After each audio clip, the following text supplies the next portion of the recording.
Welcome to my channel Ishita's live media. আজকে রবিবার আর আজকে আমি তোমাদের সাথে একটা স্পেশাল আম পোড়া চিকেনের রেসিপি শেয়ার করব।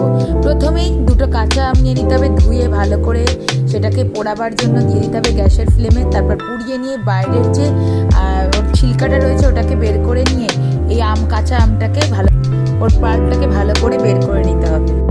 এরপর কাঁচা আমের পাল্প, লঙ্কা আর রসুনটাকে পেস্ট করে নিয়ে সেই পেস্টটাকে একটুখানি মধু নিয়ে তার সাথে দিতে হবে কাসুন্দি, হলুদ গুঁড়ো, জিরে গুঁড়ো, ধনে গুঁড়ো আর কিছু চিলি ফ্লেক্স দিয়ে ভালো করে পেস্টটাকে মাখিয়ে নিতে হবে সুন্দর করে। এরপর পেস্টটা মাখানো হয়ে গেলে ধুয়ে রাখা মাংসের সাথে ওই পেস্টটাকে ভালো করে মাখিয়ে কিছুক্ষণ রেখে দিতে হবে। তার সাথে কিছুটা সর্ষের তেল বা অন্য কোনো তেল দিয়ে রেখে দিতে হবে। এরপর আগে থেকে কেটে রাখা পেঁয়াজ কড়াই গরম হলে কড়াইতে দিয়ে দিতে হবে ভাজা হওয়ার জন্য।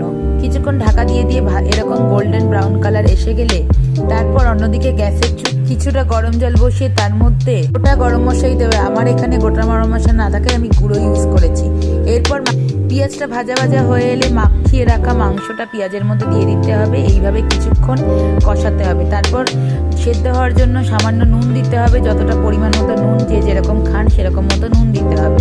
নুন দিয়ে আরও কিছুক্ষণ ভালো করে নাড়াচাড়া করে নিয়ে ঢাকা দিয়ে রেখে কষাতে হবে। তারপর সামান্য চিনি এখানে অ্যাড করলাম, আপনারা চাইলে হানিও অ্যাড করতে পারেন।